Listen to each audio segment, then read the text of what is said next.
Good morning, good afternoon, and good evening. In the past, I've had the great pleasure of hosting webinars that focused on the Hebrew University's remarkable focus and work around food technology. As many of you know, Israel is a leader in this field, and Hebrew University is at the epicenter of research and commercialization in this space. While we look forward to returning to conversations about the future of food, today we are turning to the important and immediate issues related to food security during wartime. And in fact, our presenters just left their shelters to join us today. Hello, everyone, and thank you for joining us. My name is David Riccinati, and I'm a member of the AFHU's Board of Directors based in Los Angeles. These are extraordinary and difficult days, and we are deeply grateful for the time our friends in Israel have devoted to us today. I am honored to welcome you to today's program featuring two of Hebrew University's leaders from the Robert H. Smith Faculty of Agriculture, Food, and Environment, Professor Benny Hafetz and Professor Saul Bergman. Before I turn to them, I did want to remind you, though, about our We Are One emergency fund that has been established at Hebrew University. Donations to this important campaign are being used to meet the immediate needs of students and members of the HU community, including counseling and mental health services, basic needs such as shelter and food for those who have lost their homes in the terror attacks. In addition, it will fund increased campus security and hosting groups of school-aged children in safe spaces on campus. Finally, contributions will also fund scholarships and financial support for returning soldiers. We will share the link for further information in the chat, and we are grateful for any contributions in any amount. In the meantime, those members of the HU community who are not serving on the front lines are helping in other ways. You will soon hear how members of the Faculty of Agriculture have been in the fields volunteering to work on farms, replacing those who have been lost or who have been called up for military service.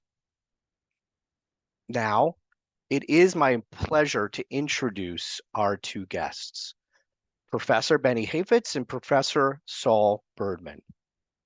Professor Bergman is the Dean of HU's Robert H. Smith Faculty of Agriculture, Food, and Environment. He completed his PhD at Hebrew University in 2001, and he joined the faculty in 2003, following postdoc work at UC Davis in California. Professor Hafetz is the immediate past dean of the faculty and now serves as the director of the Hebrew University's Center for Sustainable Food Systems. He too earned his PhD from Hebrew University and conducted postdoc research in the United States at The Ohio State University. Questions are welcome. Please feel free to type your questions into the Q&A, and we will facilitate discussion after the presentation. And with that introduction, I now turn to Professor Saul Bergman to kick us off.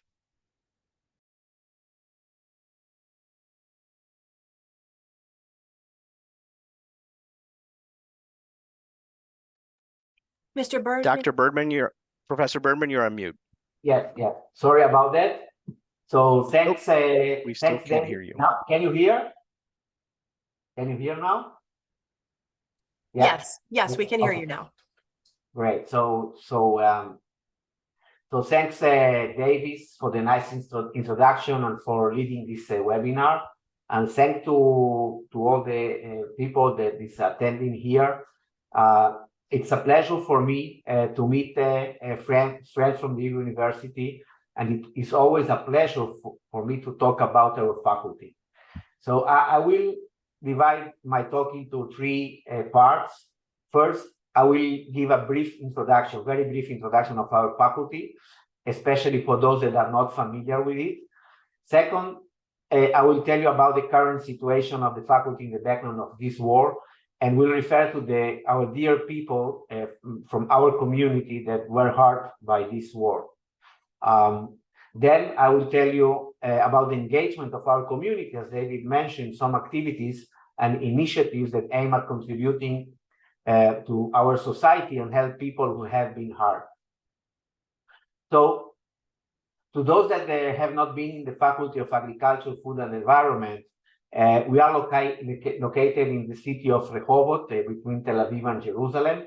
And as David mentioned, I think you mentioned, we were talking before, we have a siren a few minutes ago. So if it happens and if we need to leave, if we have a siren again, so I apologize that we need to leave and we will return in 10 minutes. I hope not. So here in this faculty, we have about 110 scientists, which means about 110 research groups that deal with a variety of areas related to agriculture, food production, nutrition, environment, and veterinary sciences.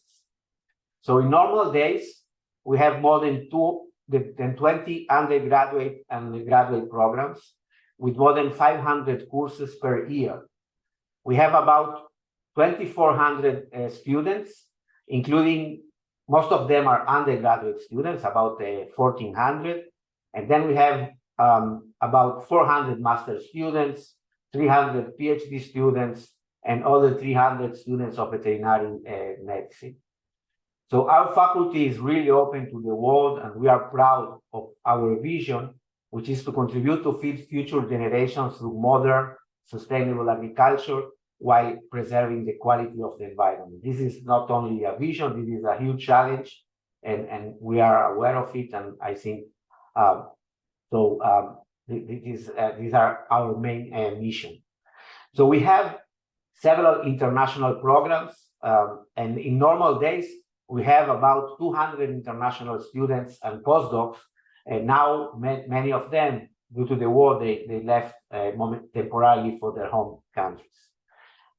Because as you know, these are not normal days. Many Israeli students and teachers are enlisted in the reserve army, in Miluim, and David mentioned that. In the case of our faculty, we estimate that more than 40% of our students are now in the army in this very moment. And in the case of some programs, more than 50% in the army. The academic, by the way, also some of the teachers and teaching assistants, they're also in the army. The academic year was scheduled to begin here in our university in October 15, 1 week after the Black Saturday. And it is clear that this situation with the many students in the army, it is impossible to start the academic year as usual. Also out of solidarity with our students and some of the recruited teachers. The heads of most universities in Israel, including the Hebrew University, have decided that with few exceptions, studies will not start before December 24. My estimate is that they will start sometime between this date and early or mid-January. I mentioned that we have few exceptions. We did start some study programs, and these are in our faculty. These are only international programs that have no participation of Israeli students. So we didn't want to stop these programs for starting. So we have two programs of this kind that are being held this year. These are the International Master Program in Nutritional Science and also the International Master Program in Animal Science. This program started on October 29 with some of the students participating frontally here in campus. Some of the students arrived just before the October 7, and by the way, few other students have arrived in recent days, and some of the students are in their home countries and they are attending the classes by Zoom. So these are the only two programs that we are having now in the faculty. These are very sad and painful days, of course, for the Israeli society and particularly to our faculty community. The attacked area in the Otef Gaza or in the Gaza envelope it's the name of the region, is rich in kibbutzim and moshavim. These are settlements in which agriculture is the most important sector. So just to give you a few numbers, and Benny will broaden on it more, about 60% of the potato production in Israel is in the Gaza envelope, for 60% of potatoes. About half of the tomato production in Israel is in this region, 40% of carrots, 30% of wheat for grains, and also 30% for citrus in Israel. All these are produced by farmers from the Gaza envelope. So you can see the importance of this region for Israeli agriculture, and you can imagine that many of the killed and kidnapped people are graduates or relatives of graduates from our faculty. I want to express our sympathy for the sorrow of the families of all members from the faculty community who they or their loved ones were murdered or were kidnapped by terrorists from Hamas and Islamic Jihad.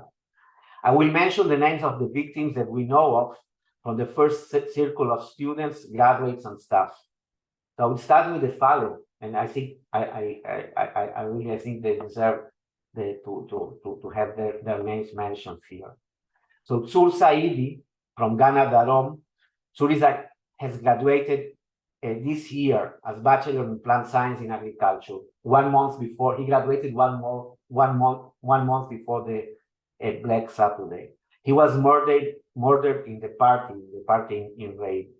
Shahar Gal Kadman from Ranen. Shahar graduated with a bachelor and master degrees in biochemistry and food science. He was murdered in a friend's meeting close to this party in raid. Shraga Hasid from Maskeret Batya. Shraga graduated in animal sciences. He was killed by a rocket strike in Ashkelon. Yaakov Inon graduated in field crops and vegetables. He was murdered in his home in Nativa Asara. Igal Flash, he was graduated with bachelor and master degrees in field crop and vegetables as well, and he was murdered in Kfar Aza. Avshalom Aran, he graduated in agricultural economics in our faculty. He was murdered in Kibbutz Be'eri. Professor Aaron Troan from the Institute of Biochemistry, Food and Nutrition from our faculty lost his sister Shahar and a brother-in-law Shlomi from Kibbutz Holit. And Ayana Neta, a PhD student from the Department of Entomology and a teacher in our faculty, lost her mother, Adrian Neta, from Kibbutz Be'eri too. Among the more than 200 kidnapped people, there are some graduates from our faculty. Gadi Moses is a graduate with a bachelor in soil and water science. He was kidnapped from his home in Nir Oz, along with his partner and 3 daughters. Amiran Koper graduated with a bachelor and master degrees in agricultural economics.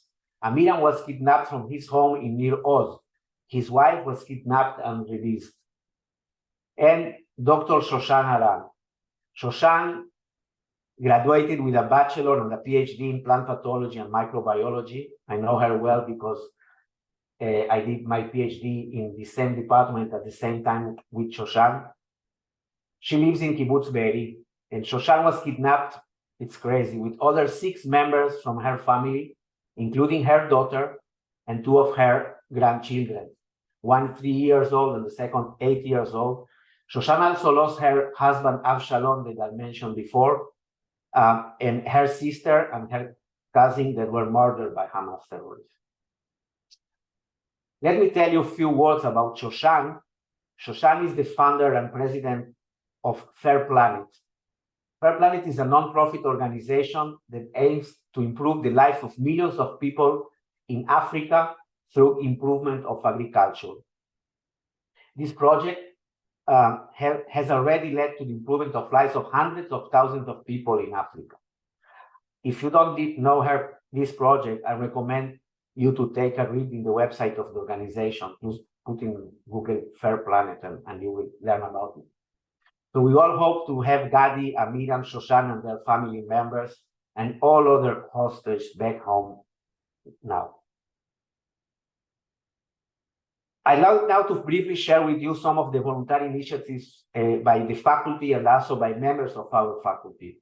So since the academic year didn't start yet and there are only few students on campus, we have offered rooms and apartments in the students' residence to students and workers from our faculty that live in places without protected rooms or shelters, and also to evacuees from the south. We also offered our classes to schools in Rehoboth and Nestiona that have not enough protected space, and they are now holding their classes here in our campus. So we have somehow reduced the average age of our students. Actually, it's very nice to walk around the campus and see these little kids. Maybe, who knows, maybe some of them will be our students in the future. So many people from our faculty are volunteering in many different ways. Researchers are traveling to the various hotels that are hosting evacuees and giving popular talks about this their research. We also open our labs and research facilities for visit of people of evacuees from the south and also from soldiers that are staying here in Rehoboth or in the surrounding areas. Of course, both academic and administrative staff, together with students, really in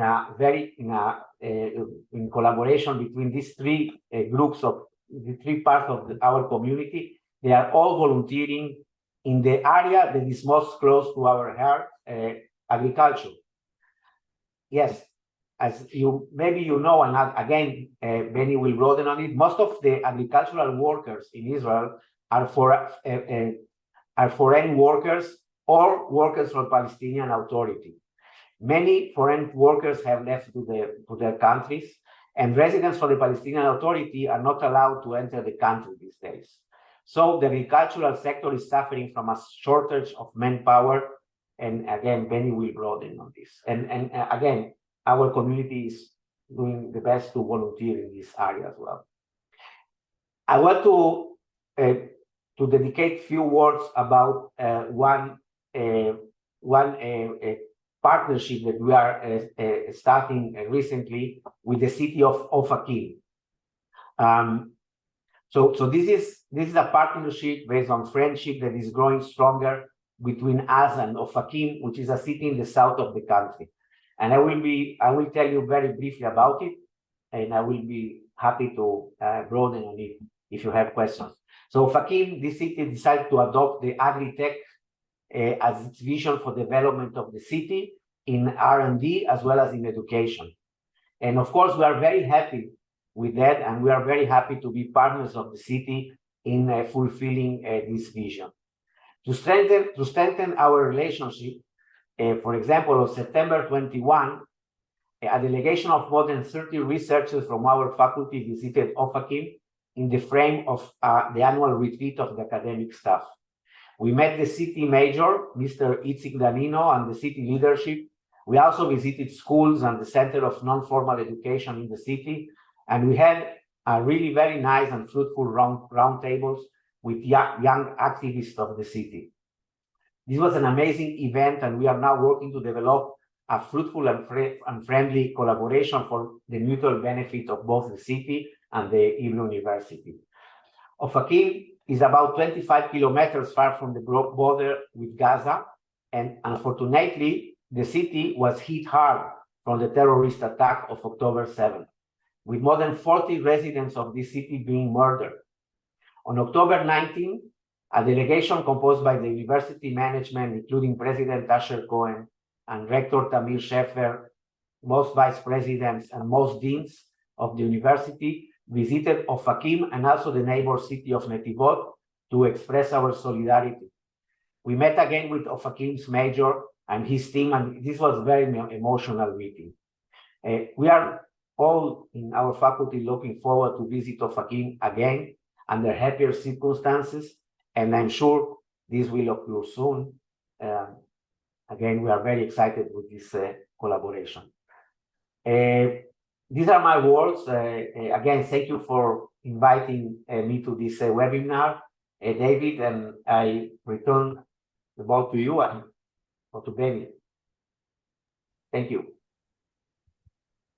Thank you, Professor. I think we're going to turn to your colleague now to hear more about how Hebrew University is participating in Israeli agriculture. Oh, thank you very much, David, and good evening, everybody. I will try in the next couple of minutes to highlight some issues related to the food supply in Israel and how the food supply in Israel, or food security in Israel, is now being affected by the war in Gaza. So I will highlight some points that I wrote, and I will open the floor later on to questions. But I would like to start with some figures that will give you a perspective about the situation that we are facing.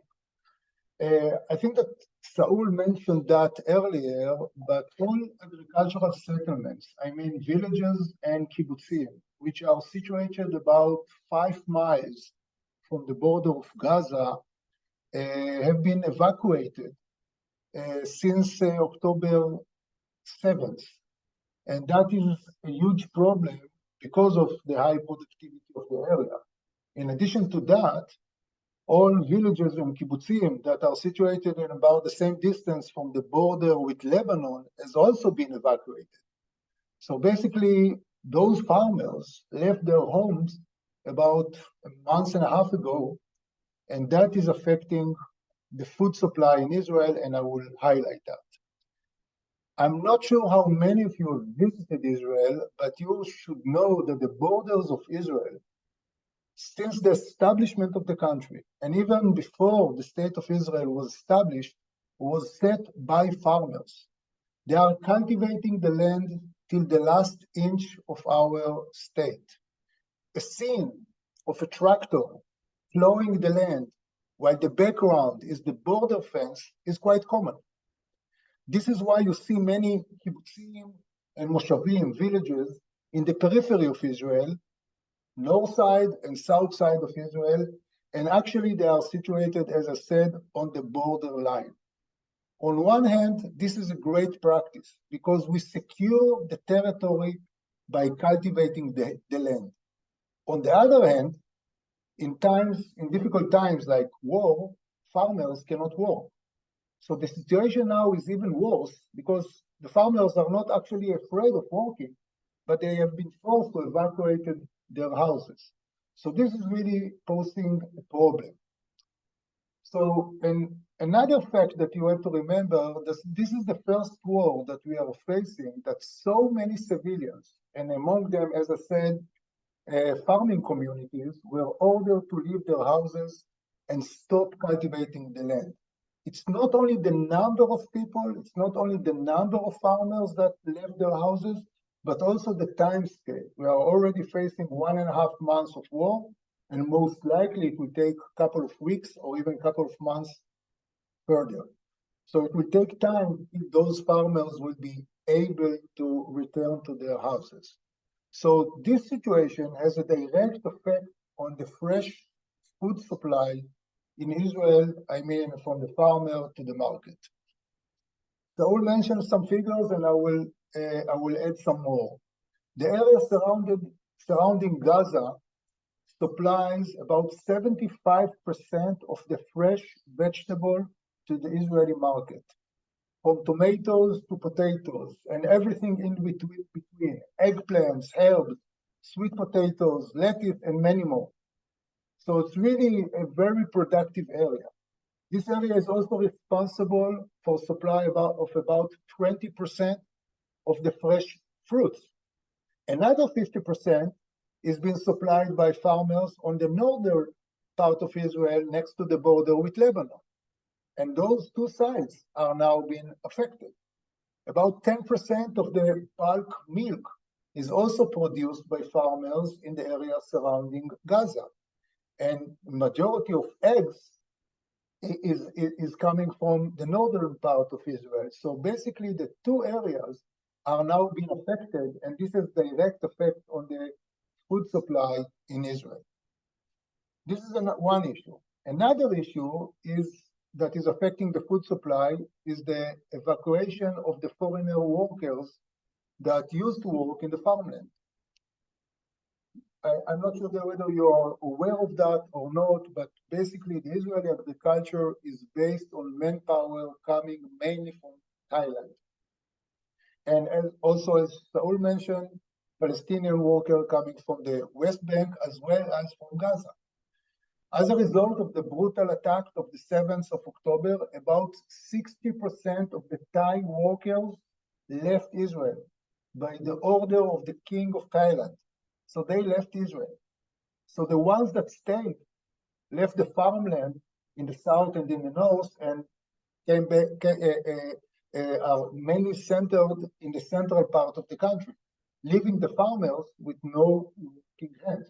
So even if the farmer would like to cultivate the land, no manpower is available. So many of us, including myself, are volunteering to work in the agriculture, and this is really nice, but we are not professionals, and we are not coming for many days. We are coming from a day here and day there. So the farmers are facing a huge problem, and we as a state are facing a problem that is related to the supply of fresh produce. It's the beginning of the winter in Israel. It's the time to sow wheat and barley. It's the time to pick avocado. It's the time to prepare the land for potatoes. It's the time to pick sweet potatoes. And much is on hold. And if we are not going to cultivate the land now, the consequences will be during springtime and summertime. Another issue that is affecting the food supply, believe it or not, is the IDF. So the IDF surrounding now Gaza is basically situated on cultivated land. So we cannot cultivate the land. Even if the farmer is there and even if the workers are there, we cannot cultivate the land. But so it's not only that the tanks and other vehicles are occupying the land, much of the equipment is being destroyed, the irrigation equipment is being destroyed, and the land is being destroyed, and the consequences for that will be in the long term. So this is another issue that we are facing. Another issue that is affecting food security in Israel because of the war is that many of the food processing factories are located in the south part of the country. So many of the workers that used to work in those factories are either afraid of attending the working place, or they were evacuated with their families to places like Eilat or the northern part of the country or Jerusalem, so they cannot really attend the work. So we are also facing a slowdown in the food processing supply. Believe it or not, Israel has no central food storage facilities or even a policy about that. Most of the food supply and storage are all managed in Israel by the private sector. But since the ports are open and the airport is open, we do not see a current problem. But in my view, we need to have some kind of a national plan for the future in cases of crisis like we are facing now. Another issue, and that would be the last point that I would like to raise, is related to innovation and technology. As you know, the issue of innovation and technology is highly promoted by Israel. Israel is known to be the startup nation, and that is also true related to agriculture. So technology can help in normal days and for sure in difficult times. But let me provide you with an example how technology cannot work during wartime, sorry. And I'm talking about GPS, global positioning system. We all use GPS when you open your Google Maps, when you open your Waze and you navigate. And GPS is also controlled agricultural equipment. GPS-based application in precision agriculture is being used by farming for planning, for field mapping, for soil sampling, for tractor guidance, for crop scoping, and variable rates of application and yield mapping, etc., etc. So GPS allows farmers to work during low visibility time, during difficult field conditions such as rain, dust, fog, etc., etc. But when GPS is being disrupted by the military, meaning that the farmers cannot cannot use the equipment. And that is posing another difficult issue to the farmers as well. So technology is important, but technology, we must realize, that cannot really work all time, especially during wartime. So to sum up all those issues, I can tell you that Israel is doing currently okay in terms of food security and food supply. The market is open, everything is there, but we need to take some measurements and steps to make sure that the food security is secured for the near future. Because if we are not going to help the farmers and provide a scheme for the farmers to be able to cultivate their land, we are going to face a problem a couple of months from now. Importing goods and importing produce is always an option. And that is a good option maybe to the short term, but in the long run, we must make sure that Israel is self-sufficient in terms of fresh produce, fruits and vegetables, and we need to help the country to help us in that respect. So thank you very much for listening. Thank you, Professor. I think I'm going to turn to one of the team for questions.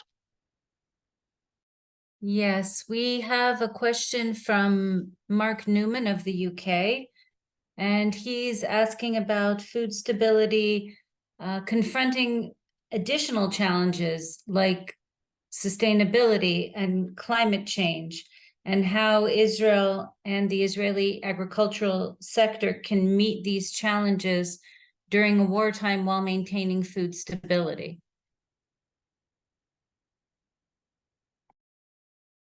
Saul, would you like to start? Or? Yeah, I can start, and then you can add, Benny. Yes, this is a important challenge, of course.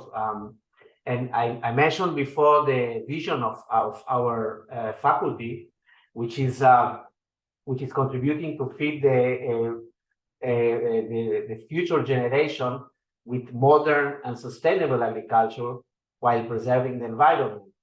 This looks very nice vision, right? But these are sometimes opposed aims. We want to increase food production because we need to increase food production because the population in the world is increasing, and we want to keep the environment. And sometimes agriculture doesn't go with the environment, sometimes, at least in conventional agriculture. And then we have also the climate challenge, of course, that is also making difficult for some crops. They affect also it's a stress. They can affect also disease and pests, and we need to find solutions to this challenge. We need to learn that there is not only climate change. We have also some loss. Some soils have been lost due to erosion, contamination, urbanization. So we in the last 30 years we have a significant reduction of arid soils. So yeah, this is a challenge, and I think I'm proud to be in the faculty because, as mentioned before, we have more than 100 research groups that are dealing with different aspects of agriculture, of food production, of environmental issues. And some of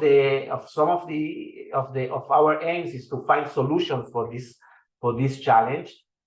For example, by breeding for improved crops that not only will have increased the yields, will provide increased yields, but they will be more resilient to higher temperatures and to drought and so on. Or by producing, or by, for example, by involving the use of beneficial microorganisms that can help plant to cope with the biotic and abiotic stress, or by using, for example, by developing methods in precise agriculture, right, to make agriculture more to help making agriculture more sustainable. So we are in all these areas our scientists and mainly it is mainly done by research students, by master students, PhD students, postdocs. They are all together working to provide solutions for these challenging times. Maybe Ben, you want to add something? I hope I give some answer to this question.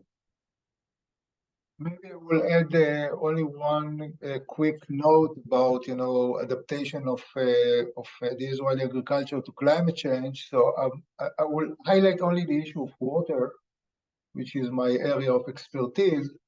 So I can generally say that the Israeli agriculture is well adapted to climate change. So in terms of water security, we are doing fine, or even more than that. Of course, we can do better, and we are aiming to do better, but we are well adapted to that, to the climate change in respect to water. The Israeli agriculture is using more than 50% of the water as a reclaimed wastewater. So basically, water reuse is a big issue here. And even if Israeli agriculture is not really based on fresh water anymore, as even if drought is on the horizon, and it seems that this winter we are going to face a drought, that will have only a minor effect on the productivity of Israeli agriculture. We are much more concerned about drought in the Midwest of the United States rather than drought in Israel, and I will explain why. As I said before, Israel is self-sufficient in terms of fresh fruits and vegetables. However, about 90% of our grains, cereals, is being imported from either Ukraine, that is facing another war, or from the US. So if we don't have enough water in the Midwest of the United States, that will affect the prices of grains and the ability to provide grains to the Israeli market. So drought is a big issue, but not a local one, but more a global one in that respect. Thank you, professors. So Francie and I are going to tag team on questions here. Coming back to the short-term situation, and you talked about how the King of Thailand asked all workers to evacuate the country, which obviously, as you pointed out, is a big issue. Are there other countries that Israel can turn to who will allow workers in the country in the short term to, again, start dealing with the harvest issues you discussed? I must tell you that I know that there are some discussion now with India to provide additional foreigner workers to the Israeli agricultural sector. I'm not sure what is the stage of this discussion, but even if new workers will arrive to Israel soon, it will take time for them to really adapt to the current situation, to the current culture, to be professionals in their specific work.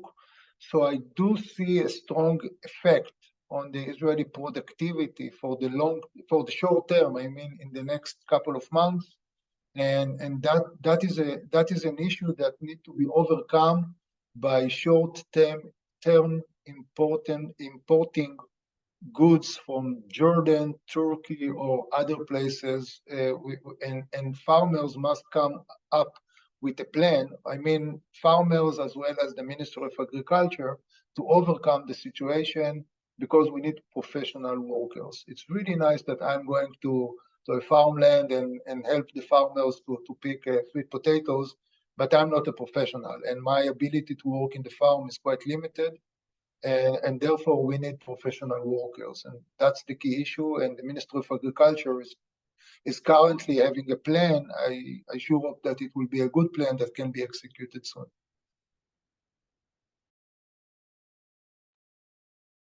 Thank you both very much. To kind of follow up on that question, we have a question about whether there are efforts being made on the governmental level to promote innovation and research to ensure food security. Could you please address that? I'm not a big fan of the Israeli government, especially not this government. But I must tell you that the Israeli government is doing a lot, especially the Israeli Innovation Authority, to provide a lot of funds for farmers as well as for the academia to come up with innovative solutions to increase agricultural productivity in general, talking about traditional agriculture as well as cellular agriculture, I mean cultivated meat and cultivated milk and etc. Unfortunately, it looks like that the funding for that will be reduced in the coming years because of the situation, because of the wartime, because much of the fund is going to the military, and the military demand a lot of fund. So I do see in the short and long term some issues or some problems that are related with funding that will promote future innovation in Israeli agriculture, but not only in Israeli agriculture. So I'm rather pessimistic in that respect, unfortunately. But with the help of friends, with the help of other funding agencies outside of Israel, I think that we Israeli scientists can do excellent job and can promote innovation for Israel, but not only for Israel, but for the world in general.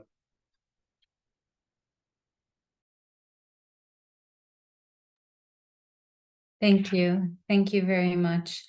We've had a number of questions about volunteer opportunities, and I am posting a link in the webinar chat so people can look into them if they are very interested in volunteering. Another question is about the collaboration with the city of Ofakim. As Professor Birdman mentioned, Ofakim was affected very, very greatly by the events of October 7th. It is, in any case, not what you would call a disadvantaged community close to the border. And Saul, could you please broaden on what kind of collaboration projects the Smith Faculty of Agriculture, Food and Environment is looking into hosting with the community of Ofakim? Well, thanks, Francine, for asking about it. Yeah, really, I think this is an amazing interaction we are having with Ofakim, and we are just, I must say, we are just at the beginning. I mentioned, Ofakim adopted the agriculture and agritech as the vision for the development of the city. I mean, this was a decision taken by the mayor of the city, Mr. Itzik Danino.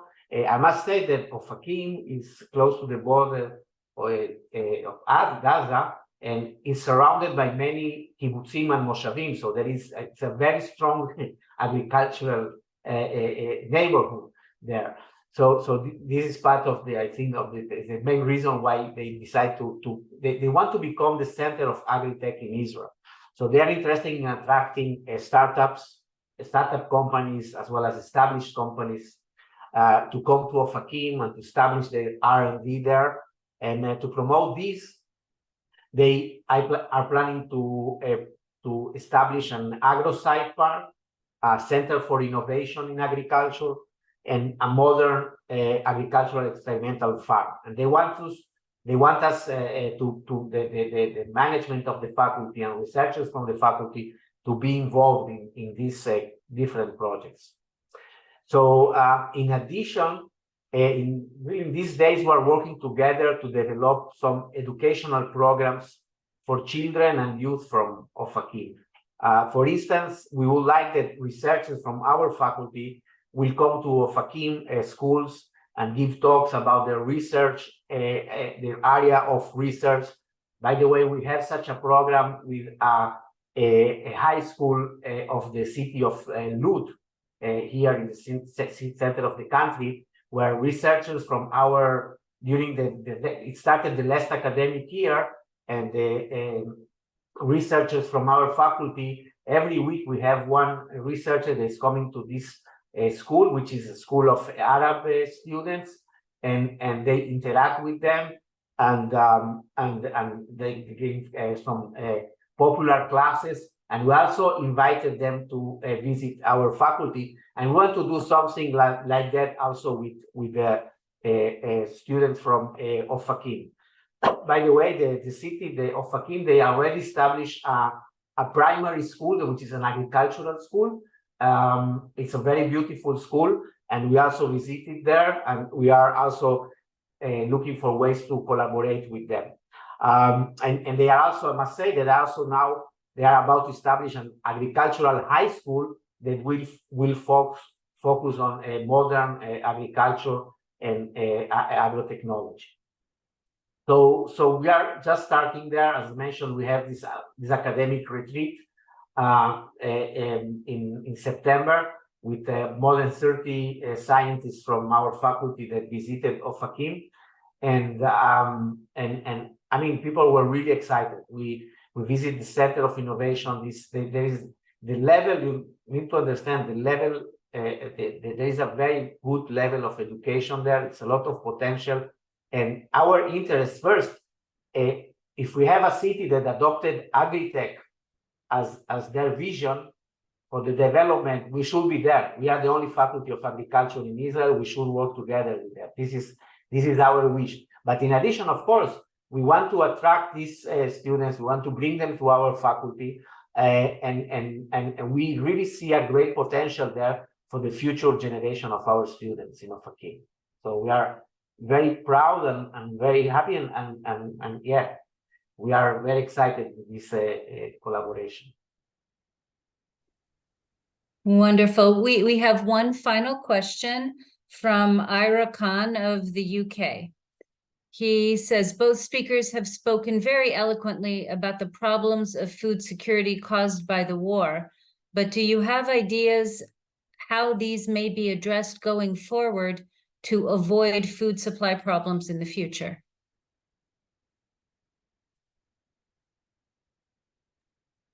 We need to have a peace treaty with all neighboring countries. That's the solution, I guess. But speaking practically, I think that food security must be a central part of the planning of any state. We've seen that during COVID time, and we are facing that during this war. Everybody faced that because of the war in Ukraine that is ongoing, and it's not anymore news, but it's ongoing. And the Ukraine supply is one of the biggest suppliers for grains in the world. So it's affecting everybody. So I think that one of the solutions is that the United Nations or any other agency around the world, as well as local governments, will put food security in the top of the agenda, because that is needed on a daily basis, and that is even more needed during crises like we are facing now.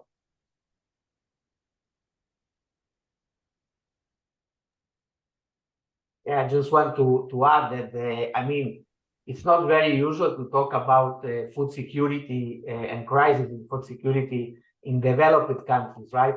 In our countries, and many of the people, I mean, we know here how hard it is to produce food, and not only the hard work, because of the hard work of the farmers, because behind every variety of tomato or cucumber or wheat, there is a lot of research done, okay, of breeding, and this is clear for us, but I think it's not that clear for most of the population. I mean, the people, most of the population understand the behind a vaccine or a cure there is a lot of research, but not behind food. And I think this crisis brings up the importance of agriculture, the importance of food production. That it's not just about, I mean, they're going to the supermarket, taking a card and putting everything that you can find in your way. There is so So I think I hope that we can have better ways to emphasize this to the population, but I think people are looking different. And I must say, agriculture is becoming very popular now because we see in the news and we see everywhere a lot of people, not only from our faculty, from everywhere, they're volunteering in agriculture and yeah. So I think this is it became a very important issue. Thank you, Saul. We have one last question from Wallace Weber of the US. And he asks, I have not heard anything about regenerative agriculture that is developing in the US and elsewhere to address these problems. Do you have any comments on that?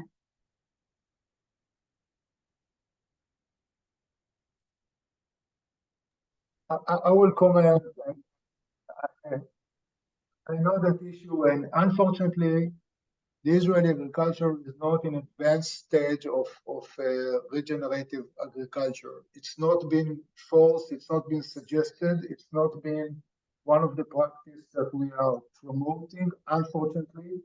I think that this is due to lack of knowledge from our side. We need to learn from you in that respect.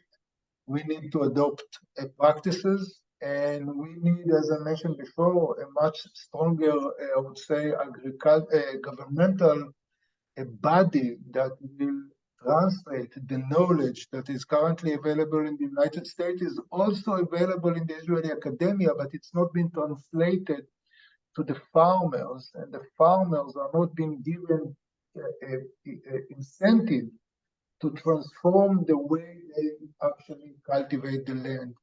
So there is a missing link here. Knowledge is there, even some of the research is there, application is missing. So for that, we need a governmental body to connect those missing links. And I sure hope that in the future, that issue will be promoted, because I totally agree with Mr. Weber that it's highly important.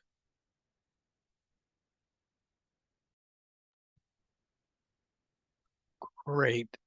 Well, why don't I wrap up, and thank you to both professors for addressing a remarkably broad set of issues in a short period of time.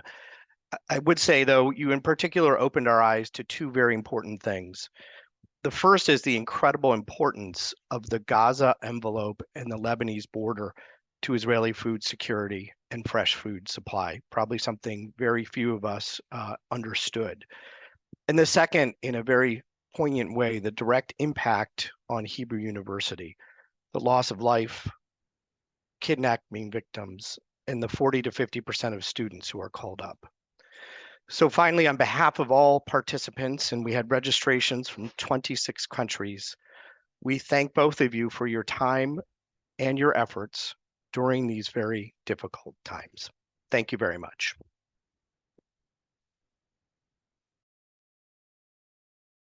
Thank you.